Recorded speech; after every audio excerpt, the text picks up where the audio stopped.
Assalamualaikum warahmatullahi wabarakatuh. Hari ini kita akan mempelajari tentang bilangan prima dan basis bilangan. Bilangan prima itu apa? Bilangan prima itu adalah bilangan bulat positif ya, dia itu positif dan lebih dari satu, berarti satu nggak masuk ya. Disebut bilangan prima kalau dia itu habis dibagi satu dan dirinya sendiri. Bilangan yang tidak habis dibagi oleh satu dan dirinya sendiri itu namanya bilangan komposit. Jadi kalau dia bukan prima berarti dia adalah bilangan komposit. Komposit itu kebalikannya bilangan prima gitu ya. Karena bilangan prima itu harus lebih dari satu, maka dimulainya dari 2, 2, 3, 5, 7, dan seterusnya. Kalau kita perhatikan, semua bilangan prima itu adalah bilangan ganjil, kecuali 2. Tuh, contoh, kecuali 2. Jadi, kalau ada bilangan yang habis dibagi 2, berarti dia bukan bilangan prima. Di sini ada teorema 4.1, Fundamental Theorem of Arithmetic ya. Ternyata semua bilangan positif yang lebih besar atau sama dengan 2 ya, yang lebih besar dari 1 tadi, dapat dinyatakan sebagai perkalian dari bilangan prima. Itu contohnya 12. 12 itu ternyata bisa kita tuliskan 2, 2, 2. Ini bilangan prima. Maksudnya seperti itu. Jadi semua bilangan positif tapi ya, itu bisa dinyatakan dalam perkalian bilangan prima. Nih contoh lainnya 13. Kalau 13 ini bisa kita tuliskan 1 sama 13. Tuh, satunya ini nggak termasuk bilangan prima ya. Nah, 66. 66 itu bilangan primanya bisa kita tuliskan 2 kali 3 kali 11. Nah, ketiga-tiganya ini bilangan prima. Contoh lain lagi, misalkan 45. 45 itu bisa kita tuliskan 9 dikalikan 5. 9 sendiri itu 3 dikalikan 3. 5. Nah, berarti 45 itu kalau dinyatakan dalam perkalian bilangan prima, dia itu menjadi 3 kalikan 3 kalikan 5. Nah, untuk menguji suatu bilangan itu termasuk bilangan prima atau bukan, ada dua cara. Yang pertama kita pakai uji akar, yang kedua kita menggunakan teorema Fermat. Nah, untuk uji akar ini caranya kalian akarkan bilangan yang akan kalian uji, kemudian cari bilangan prima kurang dari hasil akarnya tersebut. Kemudian dicek satu-satu, apakah bilangan tersebut habis dibagi bilangan prima yang kurang dari akarnya. Kalau dia habis dibagi, berarti dia bilangan komposit. Tapi kalau dia tidak habis dibagi, berarti dia bilangan prima. Contohnya, kita langsung ke contoh ya. Ujilah apakah 171 itu bilangan prima, apakah 199 itu bilangan prima. Yang pertama dulu 171.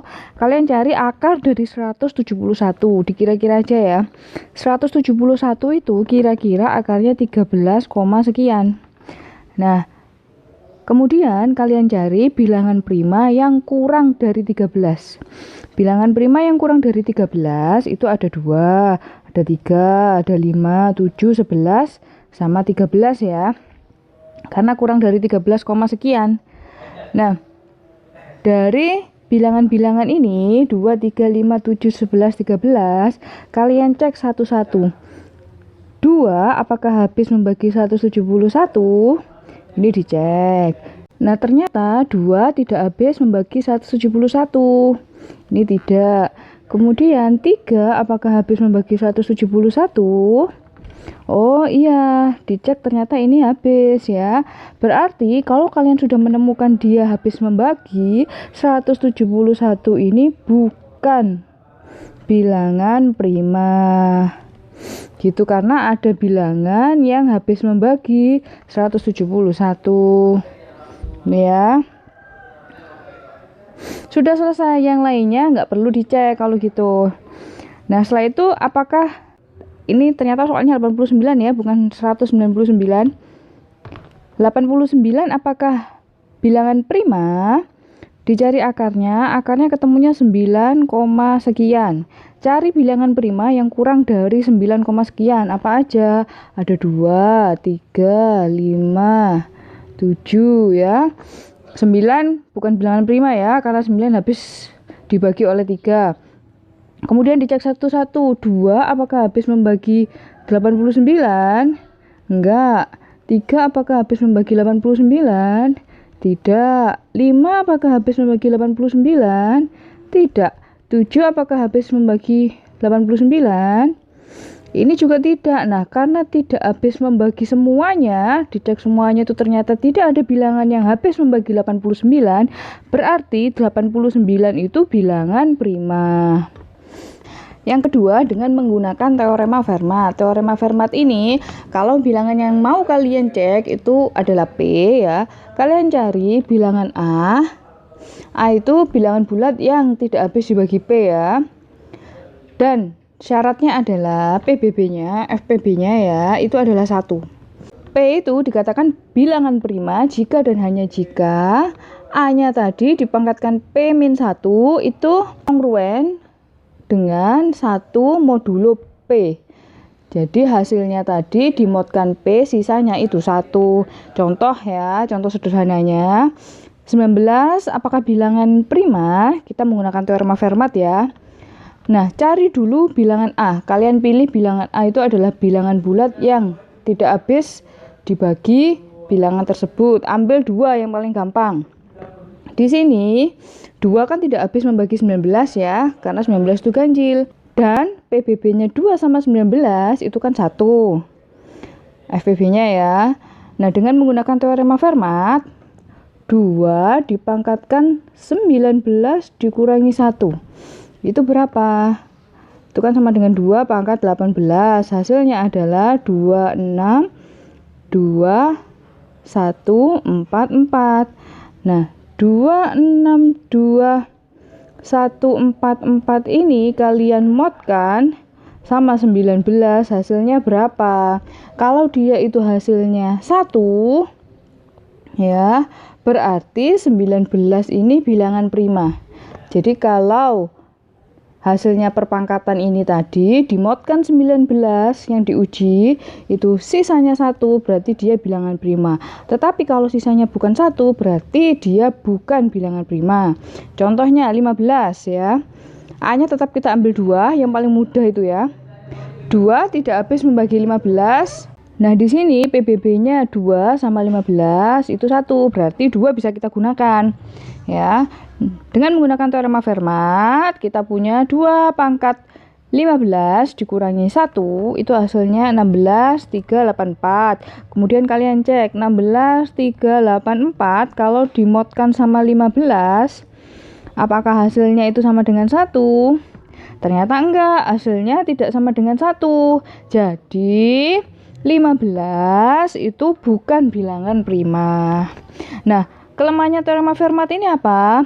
Ya, kalau bilangannya itu besar. Kalau bilangannya besar, kita sulit sekali menggunakan teorema Fermat karena kan di sini ada perpangkatan ya. Kalau misalkan kita mau menguji 100, ya itu berarti kan 3 pangkat 99. Menghitung 3 pangkat 99 ini cukup susah gitu. Nah, sekarang kita ke basis bilangan. Basis bilangan itu adalah bilangan yang menjadi dasar terbentuknya bilangan lain dalam sistem bilangan ya. Basis bilangan yang kita gunakan dalam perhitungan sehari-hari itu adalah basis bilangan 10. Kenapa? Karena asalnya dari jari-jari tangan kita ada 10. Oleh karena itu kita mengenal angka itu ada 10 macam, yaitu dari 0, 1, 2, 3, 4, 5, 6, 7, 8, 9. Itu kan digit-digit yang kita kenal ya. Oleh karena itu manusia menggunakan basis 10 dalam perhitungan. Nah, kalau komputer sendiri, komputer itu tidak mengenal basis 10. Dia itu mengenalnya basis 2. Iya, tidak, on, off gitu. Oleh karena itu, karena komputer hanya mengenal 2 kondisi, iya dan tidak, maka sistem bilangan pada komputer ini kita katakan sebagai sistem bilangan berbasis 2 atau yang kita kenal sebagai bilangan biner. Kalau basis 10 tadi, kalian mengenal digitnya dari 0 sampai 9. Nah, berarti kalau bilangan biner yang basis 2, kita mengenalnya hanya 0 dan 1. Nah, untuk operasi pada basis 10, kalian sudah belajar ya dari kecil tentang penjumlahan, pengurangan, perkalian, pembagian. Begitu juga di bilangan biner, itu juga ada penjumlahannya, pengurangan, perkalian, dan pembagian. Nah, ini adalah hasil-hasil penjumlahan, pengurangan, perkalian, dan pembagian pada bilangan biner. Akan saya tunjukkan contohnya bagaimana bisa mendapatkan nilai-nilai tersebut. Nah, di sini ada 0 ditambah 0, hasilnya 0. Kenapa? Ya seperti kalian menghitung pada basis 10. 0 basisnya kan 2. 0 mod 2 ditambah 0 mod 2. Berdasarkan sifatnya, kalau modnya ini sama, boleh kita jumlahkan. 0 ditambah 0 berapa? Tetap 0 mod 2. 0 mod 2 berapa hasilnya? Yaitu 0. Gitu. Sekarang 0 ditambah 1. 0 mod 2 ditambah 1 mod 2. Hasilnya sama dengan 0 tambah 1. 1 modulo 2. Nah, 1 dibagi 2 itu sisanya berapa? Sisanya adalah 1. Makanya di sini hasilnya 1. Begitu juga yang ini. Kalau 1 ditambah 1, kenapa di sini hasilnya 0? Jadi 1 mod 2 ditambah 1 mod 2. Hasilnya adalah 2 mod 2. 2 dibagi 2, sisanya berapa? Sisanya 0. Makanya di sini hasilnya 0. Gitu ya. Untuk pengurangan juga sama. Misalkan ini ya, 0 dikurangi 1. 0 mod 2 ditambah dikurangi 1 mod 2, itu hasilnya sama dengan min 1 modulo 2. Caranya sama seperti kemarin ya, mencari sisanya harus yang positif. Min 1 dibagi 2, itu sisanya berapa? Sisanya yaitu 1. Oleh karena itu, di sini 0 dikurangi 1, hasilnya 1. Yang lain bisa kalian coba sendiri ya. Yang perkalian. Perkalian misalkan 1 mod 2 dikalikan 0 mod 2. Hasilnya sama dengan 1 dikalikan 0, ya tetap 0. 0 modulo 2. 0 dibagi 2, sisanya berapa? Ya sisanya nggak ada. Jadi tetap 0. Kalau untuk pembagian, sama seperti bilangan bulat ya. 0 mod 2 dibagi sama 0 mod 2. 0 dibagi 0, 0 dibagi 0 itu nggak boleh, tidak terdefinisi. Makanya di sini nggak ada. Begitu juga yang 1 mod 2 dibagi 0 mod 2. Itu juga nggak boleh. Karena segala sesuatu kalau dibagi 0 itu nggak ada ya. Kemudian yang 0 dibagi 1, 0 bagi 1 itu kan 0. Ini makanya hasilnya 0. Kalau 1 dibagi 1, 1 dibagi 1 itu kan 1. 1 modulo 2 ya. 1 mod 2 dibagi 1 mod 2. Hasilnya kan 1. Dimodkan sama 2. 1 dibagi 2, sisanya berapa? Sisanya 1. Ini adalah cara membaca tabel operasi dari bilangan biner.